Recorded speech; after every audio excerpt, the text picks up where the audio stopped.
Good day and welcome to Niger Delta today, coming to you live from Silverbird Television, right here in Port Harcourt, wherever you're watching us from. I say to you, welcome on board. A great time on television where we get to give you, of course, the news and bring it to you in such a way that you understand everything happening in the Niger Delta region in Nigeria, and of course right here the whole state, River State. My name is Deborah Abalama. Before we go into details of news, just break that the CJN, the Chief Justice of Nigeria, has resigned. Of course, this actually follows, of course, you know, there had been several allegations leveled on him. However, it is said that this is not linked to that. It is said that this is linked to actually the fact that the Chief Justice has been ailing for a while. I'm just going to go on straight and give you that story before we go into the other parts of the news. And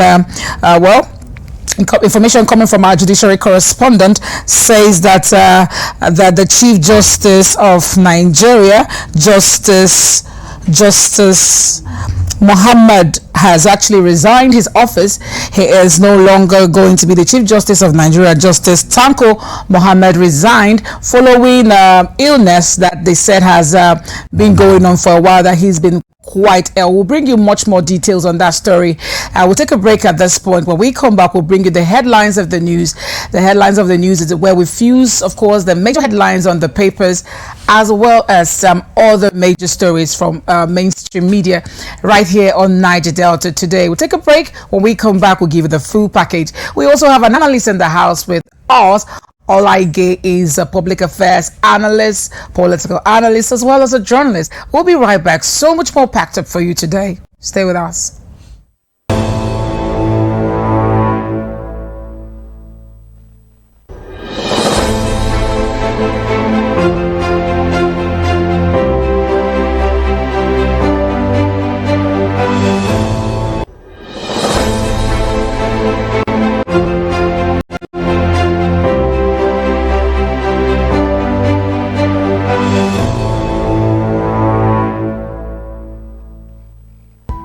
With a gradual lifting of COVID-19 restrictions across the country, life seems to be returning to something close to normal. But is it really? The coronavirus is still out there and remains deadly and highly contagious, and only too willing to strike again and again and again. Do not drop your guard. Maintain good personal hygiene, avoid overcrowded places, and more significantly, get vaccinated. Remember, it's never over till it's completely over. This is a message from the Silverbird Group.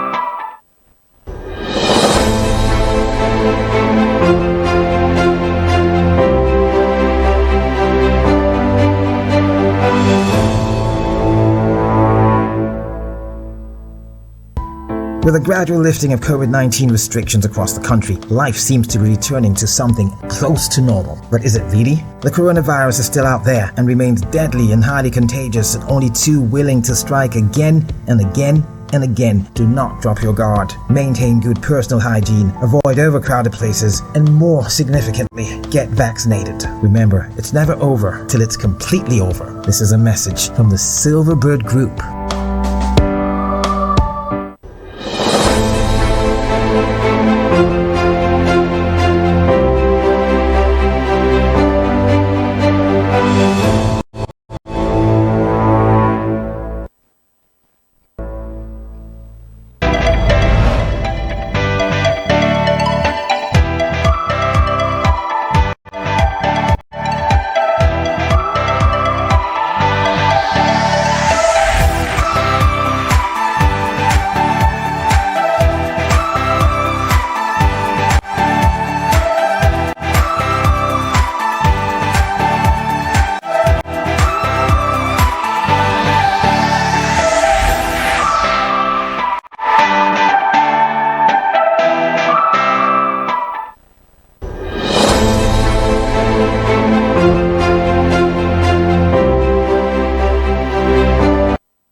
Okay, you're welcome back. Of course, we are still watching Niger Delta today, coming to you live from Silver Television.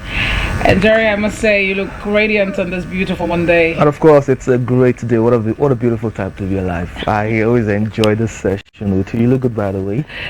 How's the weekend? It was great. But of course, there's been a lot of happenings in the over the weekend. We look, of course, the fact that Ekweremadu is right now locked up with his wife in a controversy that nobody really wants to get to add to somebody of his prestige at this time.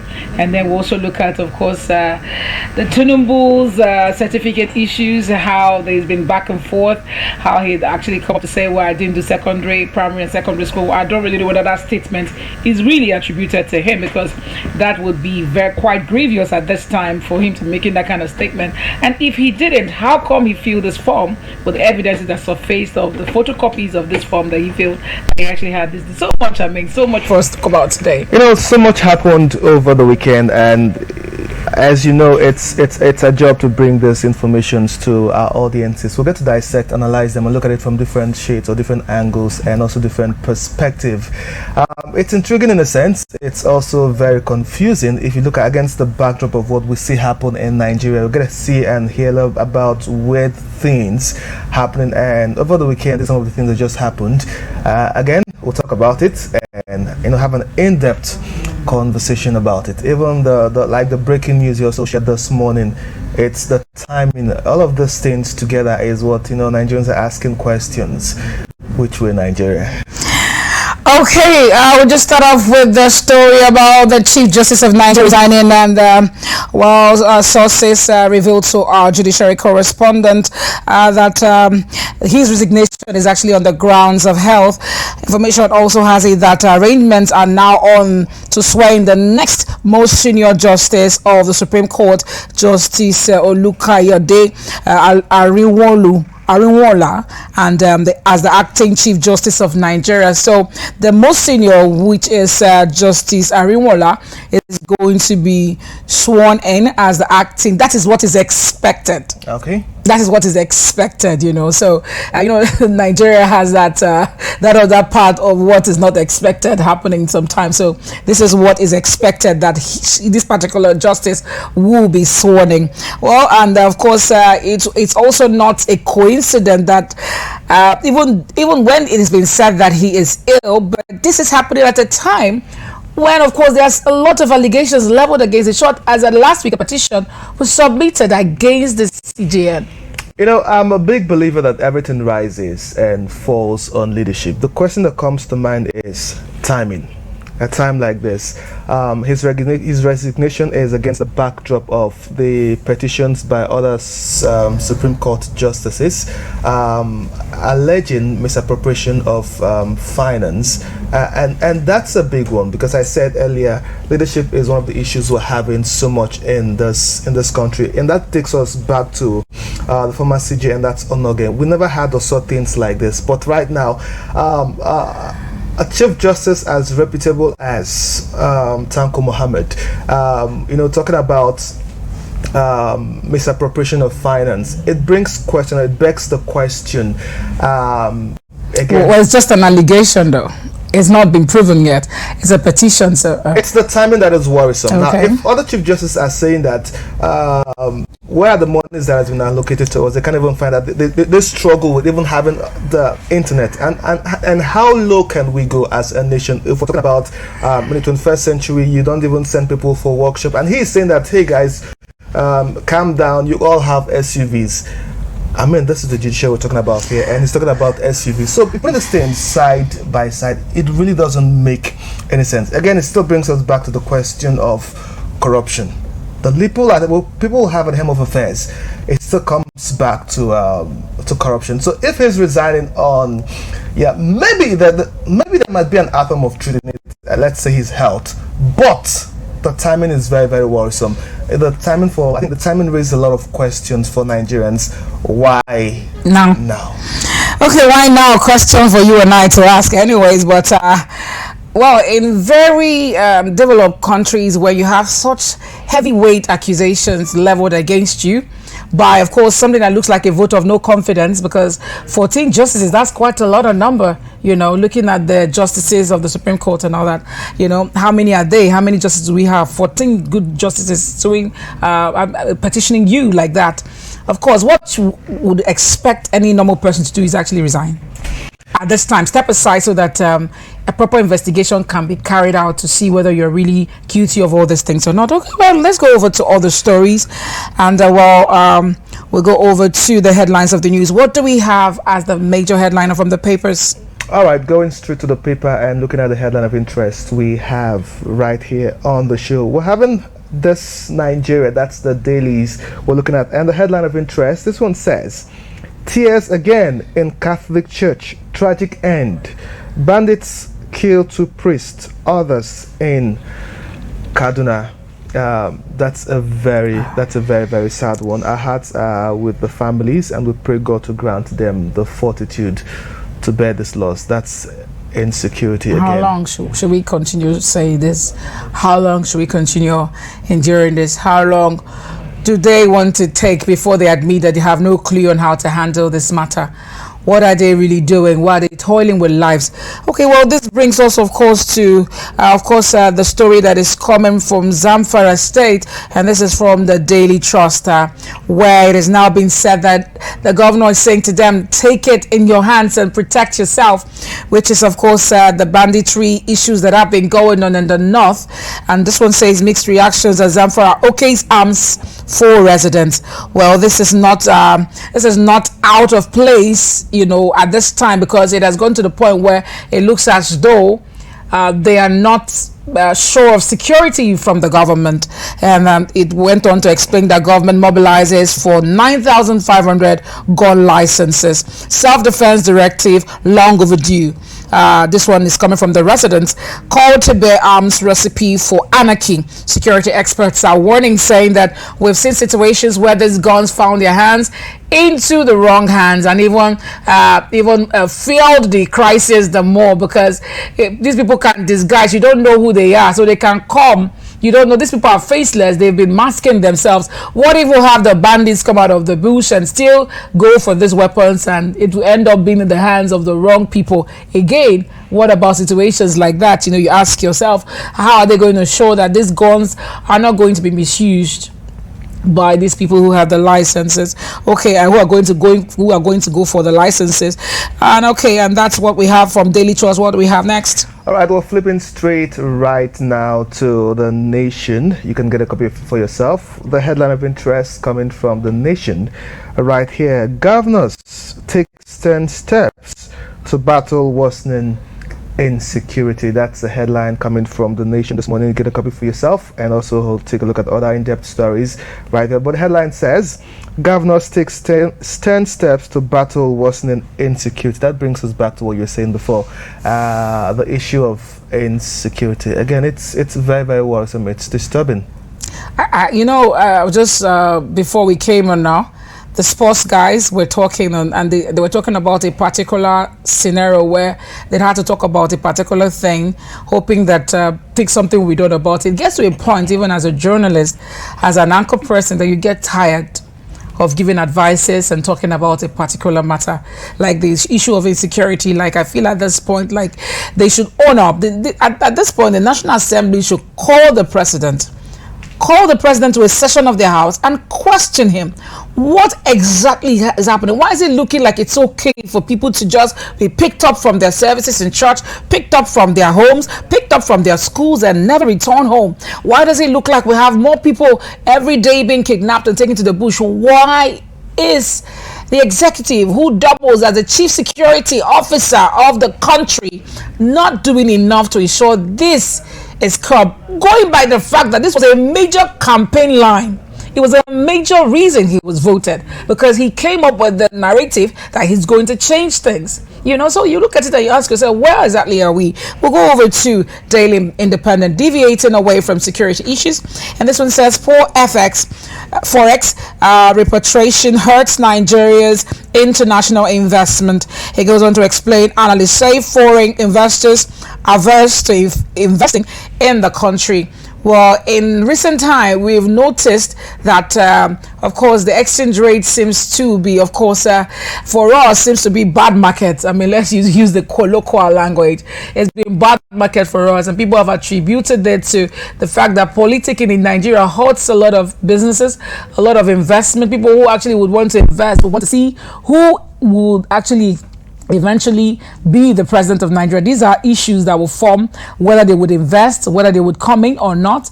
And at this time too, when we know that though they would deny it, but we know that hard currencies are flying and there's high demand for the dollar, especially a country that is a zero export, almost zero. Let's not say zero, because we have, of course, some agricultural produce being exported. However, that cannot quantify to what happens in China and in other countries that are majorly surviving on export. And of course, the economy is thriving on the fact that they are a major production country. Okay, we're flipping straight right now to the leadership is up next. We hear that's coming from the leadership says killings. Zamfara, Benue ask residents to take up arms against bandits. That's the headline coming from the leadership newspaper this morning. We also have other headlines from there, but you can get a copy for yourself and also look at it. I think I'll just take you back again against the backdrop of this headline, asking residents to take up arms and defend themselves. You said something about calling the president to session and also asking very important questions.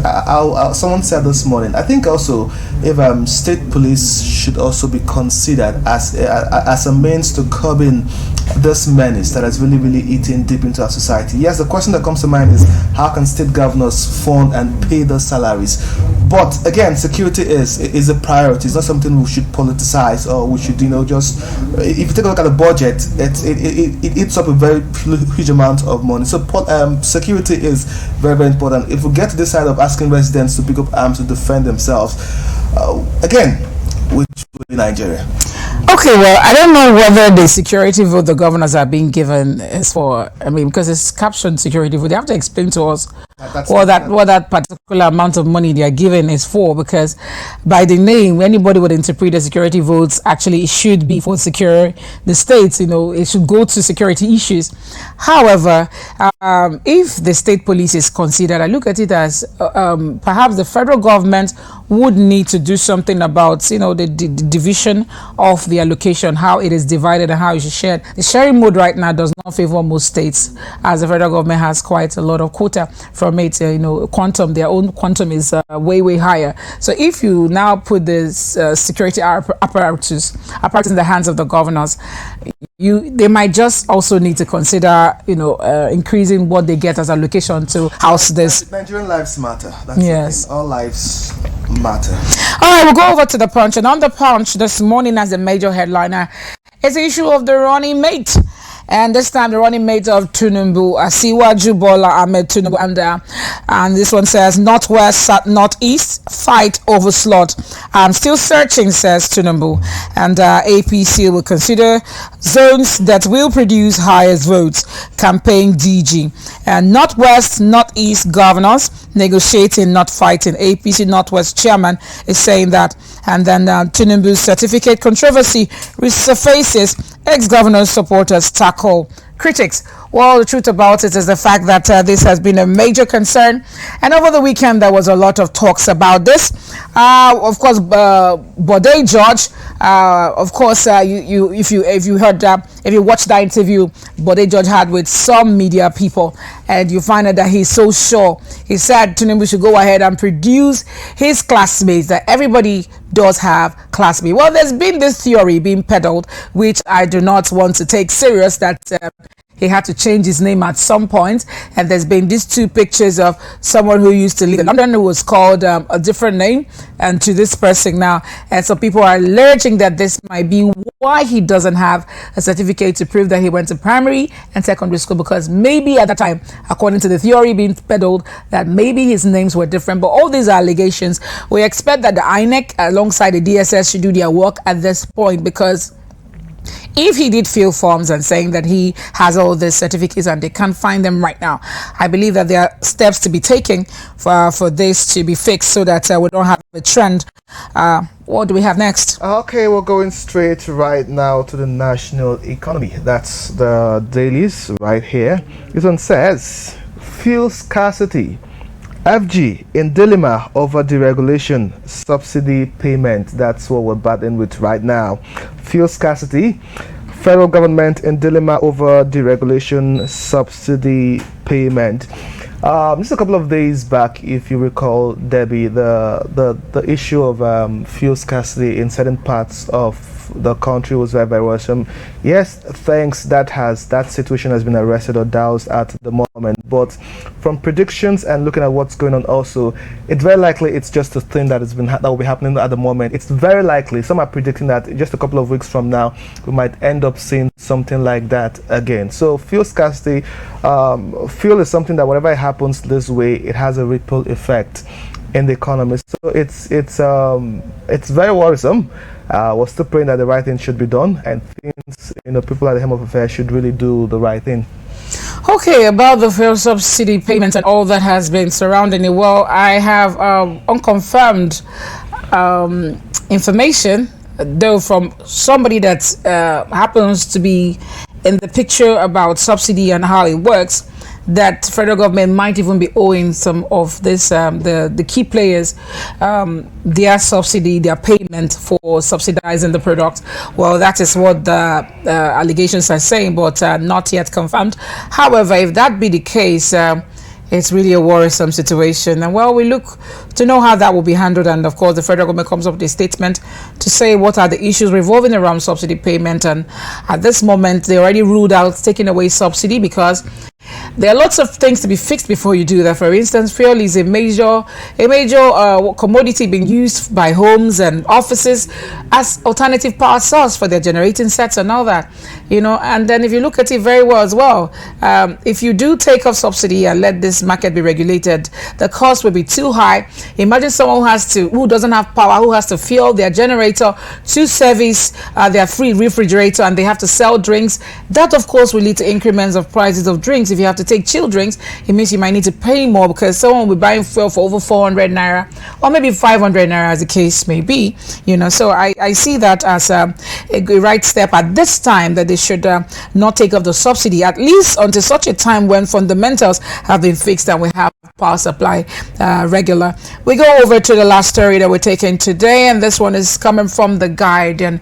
And on The Guardian, it says, ASU strike, job market dependence ratio worsens as youth remain idle. Well, if you have anyone who is perhaps in their final year, they're almost like adults around you, and with this strike going on, that you have to give pocket money extra, and you have to make sure that you monitor their movement, because an idle man really has his mind open to a lot of things. And why is it a coincidence that most times that we have this ASU strike, it usually coincides with electioneering periods sometimes, and you ask yourself, with these children, with the young people already out there, right now are not engaged in their educational pursuit, would that leave space for them to be used by these unscrupulous politicians who have talking about few of them who might have agendas to use these youth to perpetrate troubles and all that?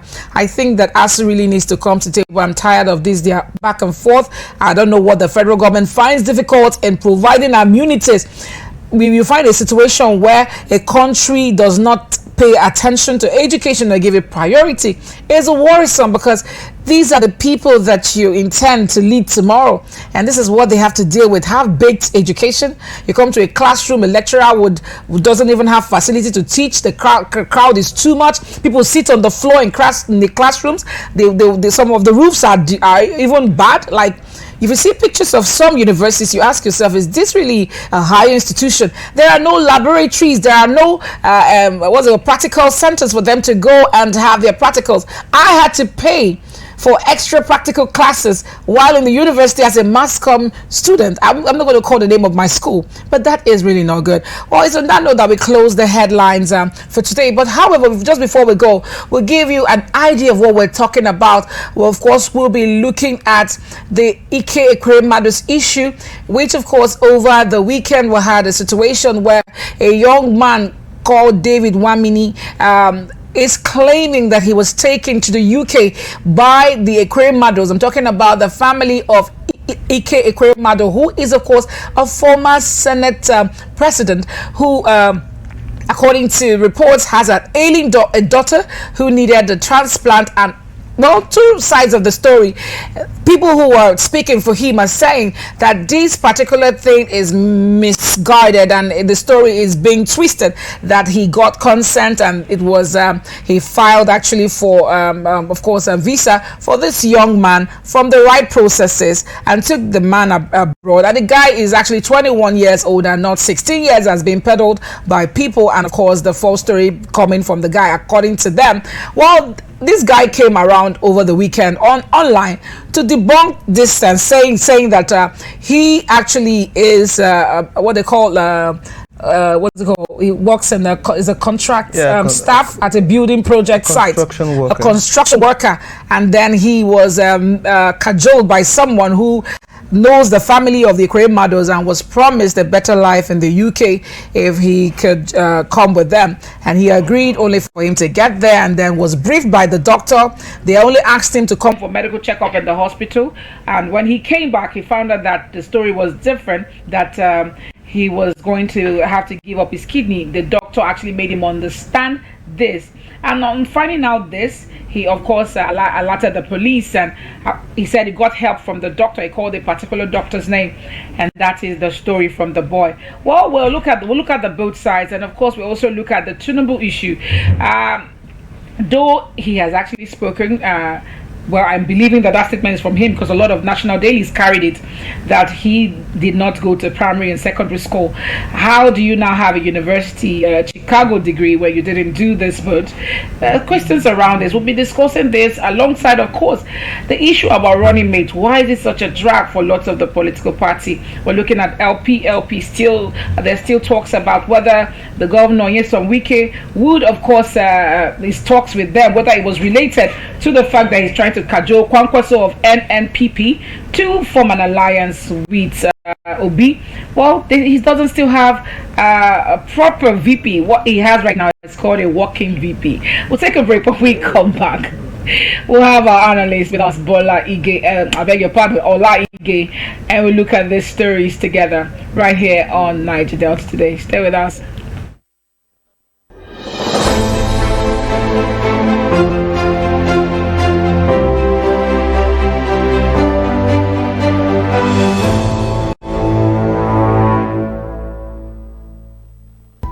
With a gradual lifting of COVID-19 restrictions across the country, life seems to be returning to something close to normal. But is it really? The coronavirus is still out there and remains deadly and highly contagious, and only too willing to strike again and again and again. Do not drop your guard. Maintain good personal hygiene, avoid overcrowded places, and more significantly, get vaccinated. Remember, it's never over till it's completely over. This is a message from the Silverbird Group.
With a gradual lifting of COVID-19 restrictions across the country, life seems to be returning to something close to normal. But is it really? The coronavirus is still out there and remains deadly and highly contagious, and only too willing to strike again and again and again. Do not drop your guard. Maintain good personal hygiene, avoid overcrowded places, and more significantly, get vaccinated. Remember, it's never over till it's completely over. This is a message from the Silverbird Group.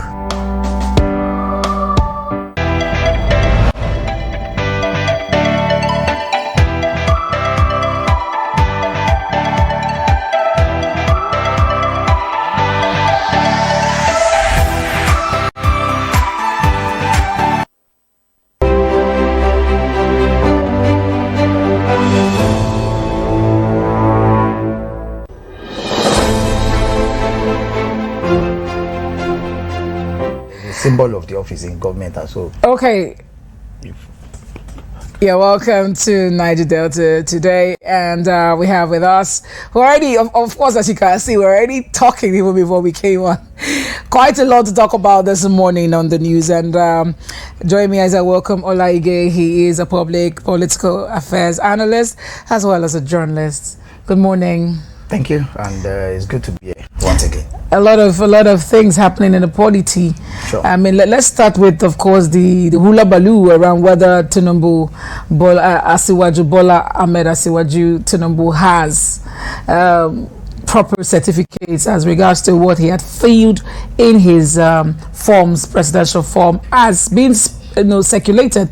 I don't know whether that's really the form, but of course with his signature on it, and then of course a letter from the Chicago University where he had claimed that he went to university. Do you look at this and think that there could be an issue brewing for the APC at this point, going by these allegations flying here and there? Well, I think it's left for who wants to go to court.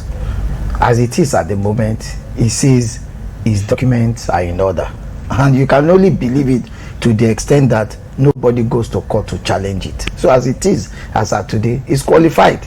I'm talking on the strength of what he has presented, and until somebody goes to court to challenge the authenticity of what TINUBU has as certificate, then he's okay. Because if you check the Constitution of the Federal Republic of Nigeria, it says you must have been educated up to the school cert level to contest for any political office in Nigeria. And the Constitution did not say you must possess the certificate. It says you must have been educated up to secondary school level. So meaning, even if you sat for the West African Examinations Council and you scored F9 all through, the Constitution does not say that you must pass. It says you must have been educated up to that extent. So if you look at the background of what he has held before, he's been a senator, he's been a governor, then you can easily say yes, he's educated up to a level where he can write his name, he can speak in English, and all of that, which is what education is all about in Nigeria. So to the extent that nobody challenges what he has at the moment, then it's fine and clear to aspire for the office he wishes to aspire. Okay, but if this be the situation, where do you now have the NYC issues and all that? How do you handle that? Because if you say you have a university education, and then you must be able to present either an exemption letter or an NYC certificate. You don't need to do that. There have been times when people had been. No, it is only when you. I remember the case of the former Kemi Adeosun. Yeah, it's because she tendered NYC certificate. What Kemi Adeosun had said, look, I did not go to university. I'm presenting only my secondary school certificate. There is no law that says that you must have NYC. You understand? To be in that position, it is what you tender that people look at. You need to recall that you do not need to, as I am today, if I want to contest for governorship of Ekiti State, I don't need to tell them that I went to university. I'll just tell them I finished from Federal Government College, Idoani, in Ondo State. Especially if you can't find your certificate. Even if I can't find it, I can tell them that, look, I went to Federal Government College, Idoani, from 1983 to 1989, and this is my school certificate. What I tender is what you base me on. And the Constitution says that, look, for as long as I'm educated up to the school cert level, I'm available to aspire for the highest office in Nigeria. That's been proven by the Supreme Court in the case of Muhammadu Buhari. So it depends on what you tender. Only then can you begin to say whether I have NYC discharge certificate or not, and all of that. It doesn't matter at this point in time. And that's why I'm saying, look, to the extent of what TINUBU has presented, and nobody is going to challenge it in court, then the man is safe and clear. Politics is not about sentiments or emotions. It's about heading to court. So for a lot of people who are complaining, at this point in time, the courts are there. It's the right of every Nigerian to go to court to challenge what they feel is not right. I've heard arguments as to people saying, no, he didn't go to primary school, he didn't go to secondary school. Where did he get the certificate to go to the university? I think it's left for the University of or the Chicago State University to tell Nigerians whether the man tendered any school certificate or not. And remember too, but if he has stated schools are tendered as this particular university, and the university has released a statement saying that, well, we've checked our docile and we don't have any name like that in our papers, according to I'm going to also refer to the release that is going round the particular letter that I have it right here. I've not seen anything to I have it right here. But right here. Okay, but let people know that you do not need to go to any school to get to university. I think we also need to understand that part. You don't need to go to any secondary school to gain admission into university. Remember, there is GCE for private candidates. So you don't need you can stay in your house for 6 years and write GCE and pass. I'm not trying to be on the side of Tinubu. I'm trying to say, look, let's get certain things clear. You don't need to go to any secondary school to gain admission into university. There is GCE for private candidates. For people of our generation, we can wake up at any point in time and write GCE in those days. I remember growing up, when I wrote my first GCE in 1988, I paid 20 naira per subject. And you register to the extent of the subject you want to write in GC. That was in those days. And it was 20 naira per subject. So you see people register for 5 subjects only. You see people register for only 6 subjects. In fact, you see some people register for just 2 subjects. Because it depends on what you are looking at that point in time. So there are certain things that need to gain some kind of consistency for you to understand. So if Tinubu is claiming he did not go to secondary school, there is no law in Nigeria that says you must go to secondary school to gain admission into university. What it says is that you must possess ordinary O-level certificate, and you can get it as a private candidate writing GCE.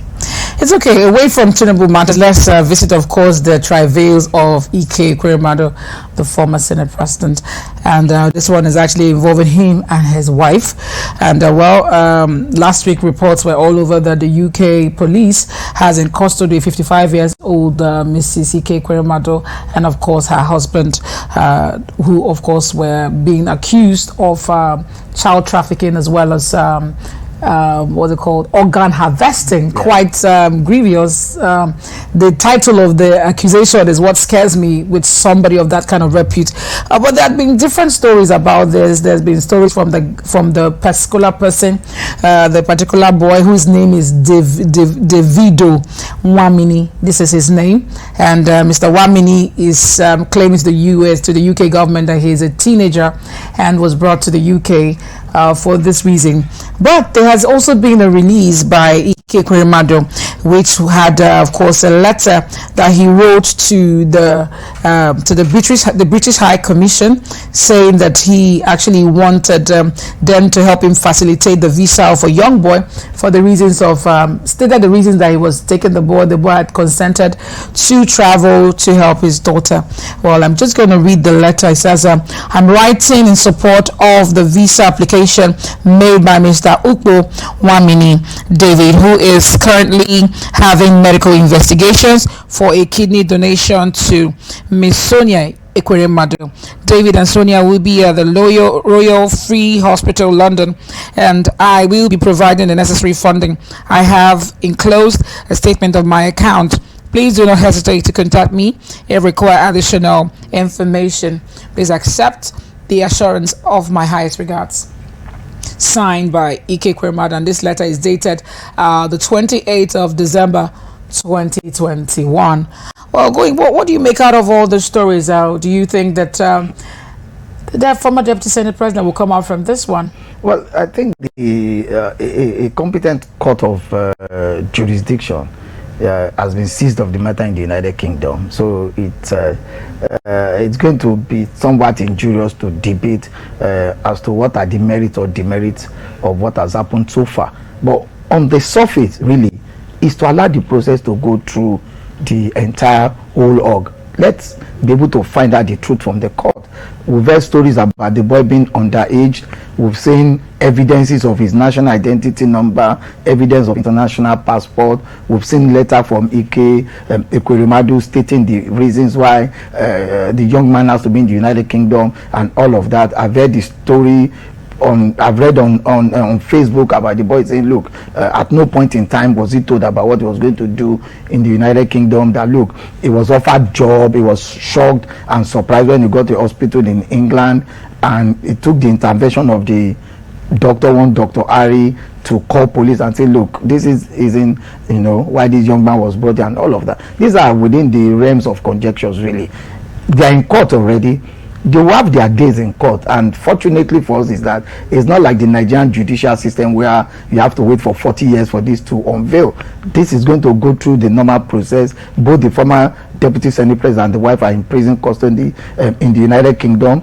They'll be availing themselves of bail in July. So let's allow this process to go through. I'm sure at the end of the day, we will get the whole truth. And the good thing about justice is that everybody gets to be served. The society, the accused, the complainant, and even the judicial system will be strengthened by all of this. So let's wait, for this process to go through the natural course. I think that's what our advice at this point in time, because we can only continue to talk about conjectures. The main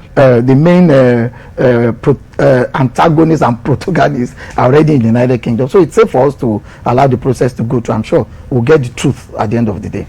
Okay, let's move over to stories that has to do with the CGN resigning.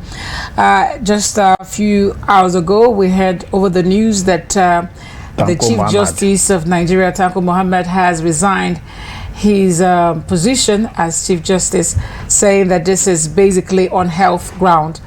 But it's quite a coincidence that this is his ailing at such a time and decided to resign at such a time, just barely 1 week after a petition was submitted against him, where 14 justices of the courts of the Supreme Court signed, saying that basically that he has been involved in a lot of fraudulent acts and things that undermines his office, that brings decadence to the judiciary system.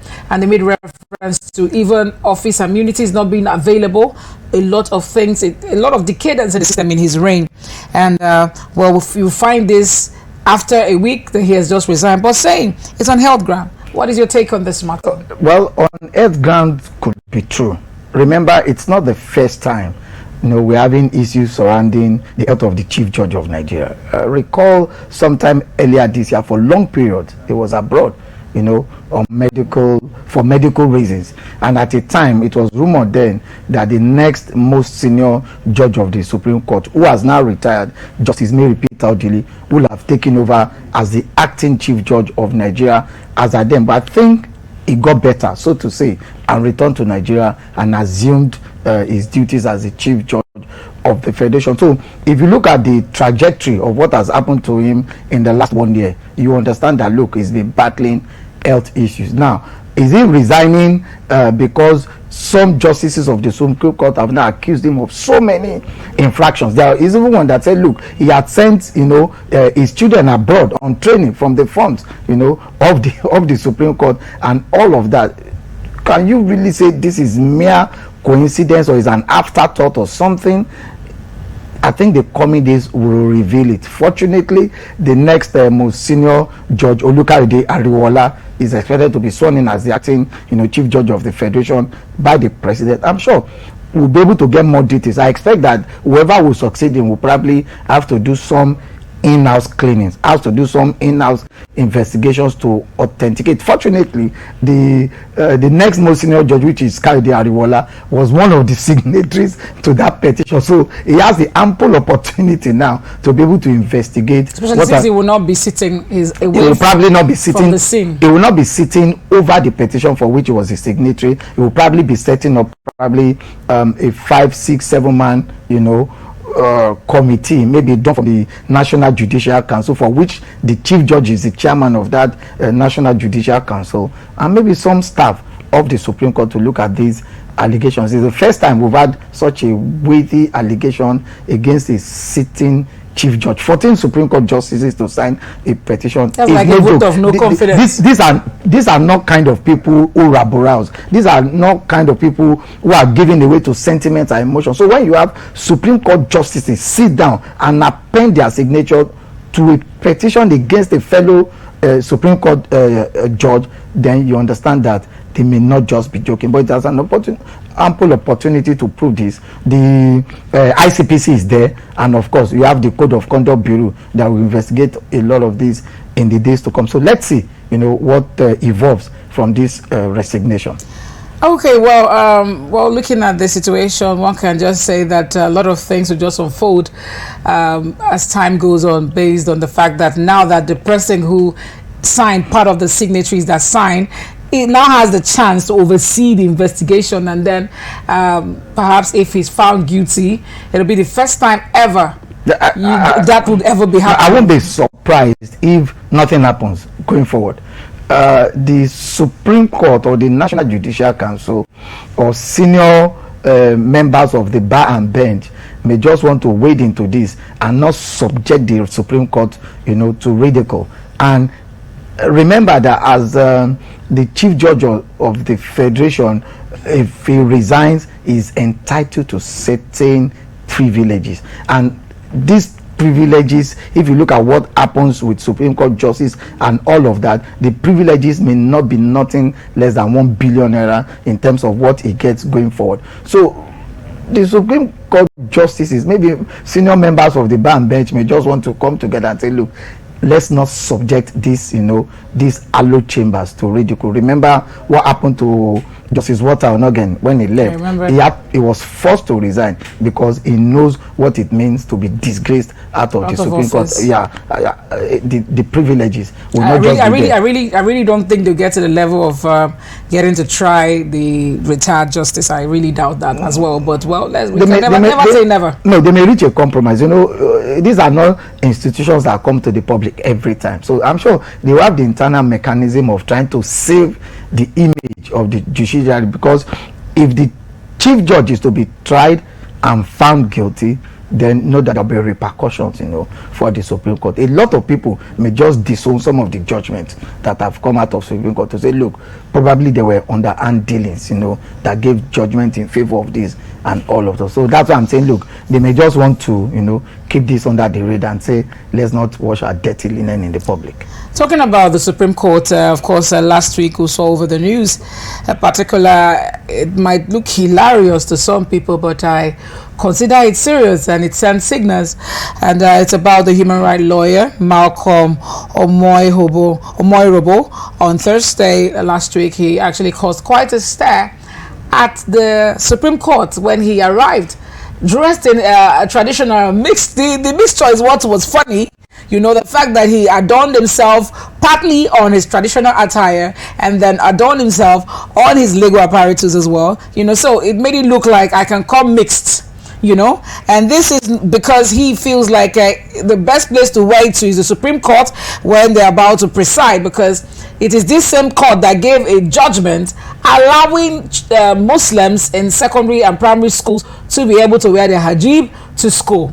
And people found this can be sending a signal. If he wasn't sanctioned for doing that, it means that going forward, people can just wear, I can wear my choir uniform to I think it's against the backdrop of that judgment from the Supreme Court that says, look, kids can wear their hijab, to school, and that's why he's decided on his own to also appear in his own traditional native attire,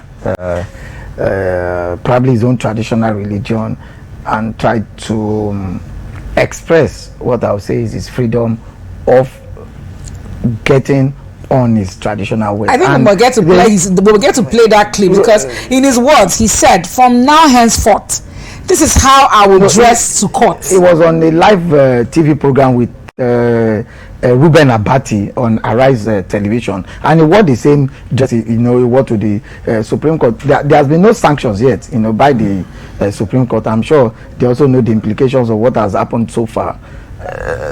Let's see going forward whether do you see more that people this can mark a beginning of people dressing informally to places that's supposed to be formal. Do you see this? Do you see this as a signal that has been sent already?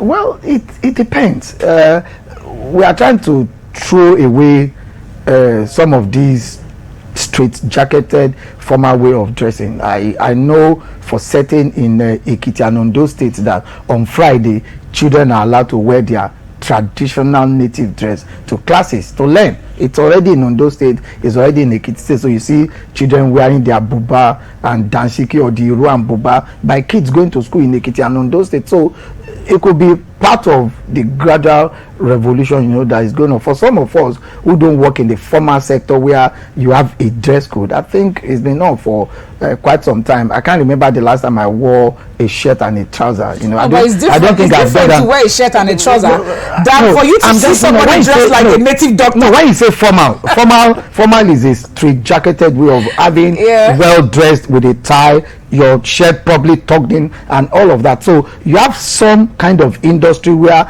it is recognized. If you're in the finance and the insurance sector, if you're in the banking sector, you already know that you have a formal way of dressing. If you're in the stock exchange, they have a specific but for us in other sectors of the economy, we have the freedom to express ourselves in the kind of things. But that freedom is not the fact that you now wear your choir robe and be walking around. No, if that suits you, arising from the judgment of the Supreme Court, please do so. If you are granted the audience to go to wherever you want to go, I think it's a fallout from that judgment, and in the coming days I'm sure we'll hear more, especially from the hallowed chambers of the Supreme Court.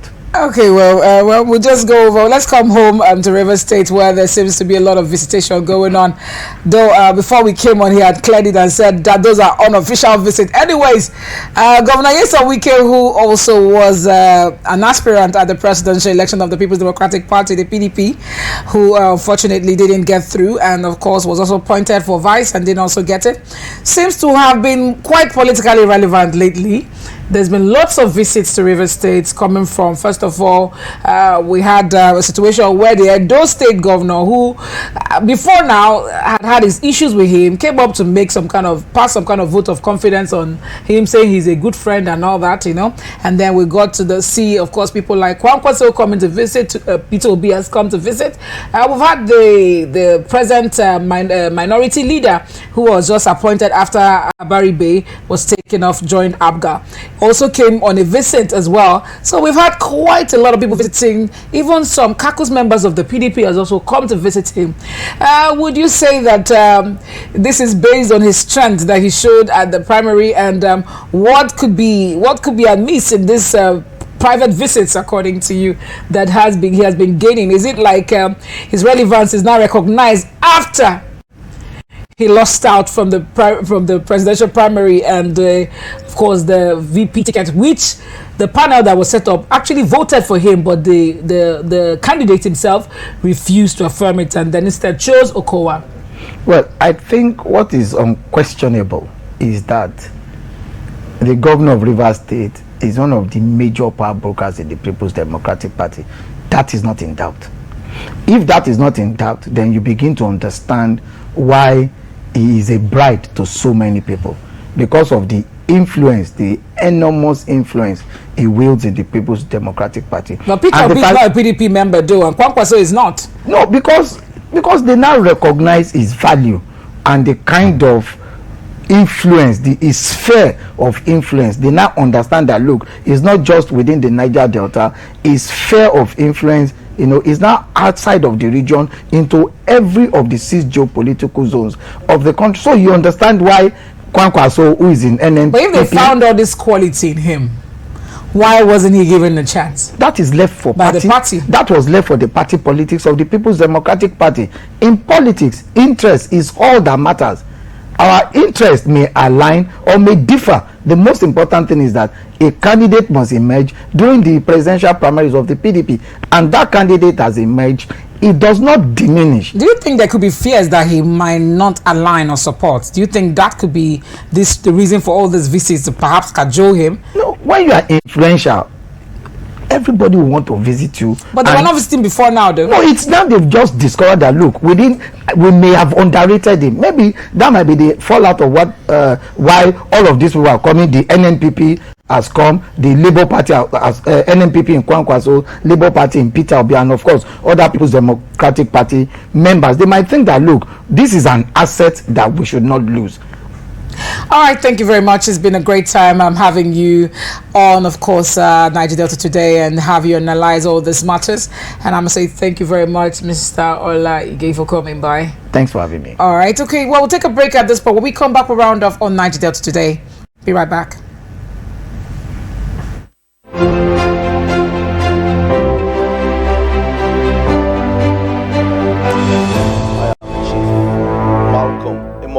untenable or murable. With a gradual lifting of COVID-19 restrictions across the country, life seems to be returning to something close to normal. But is it really? The coronavirus is still out there and remains deadly and highly contagious, only too willing to strike again and again and again. Do not drop your guard. Maintain good personal hygiene, avoid overcrowded places, and more significantly, get vaccinated. Remember, it's never over till it's completely over. This is a message from the Silverbird Group. Nothing informed me. The truth of the matter is this. I'm a traditionalist. And I have been this all along until Supreme Court gave the judgment on. Okay.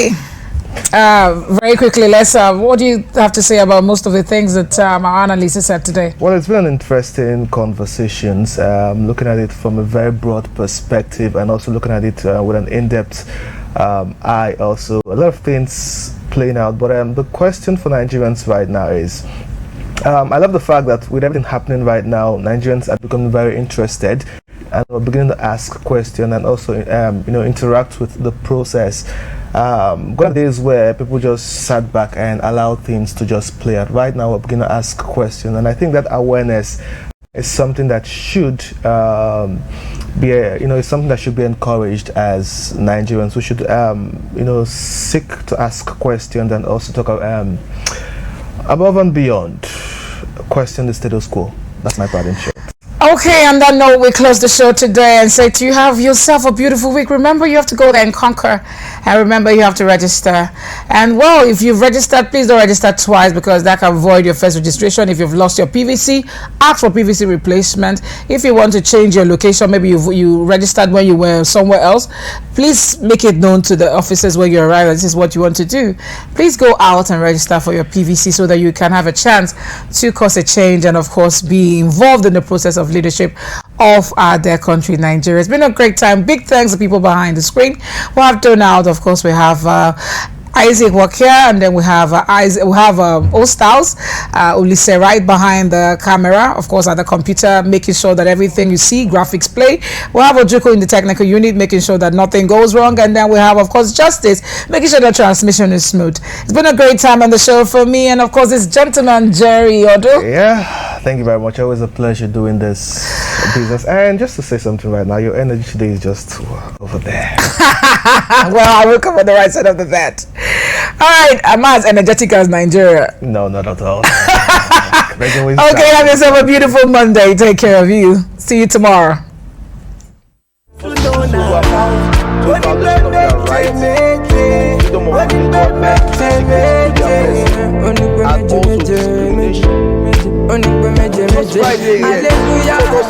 For you I go shout, for you I go knock, for you I go shout, for you I be to many places, things where you see me say I do not feel cloud. In other cases, you have Karim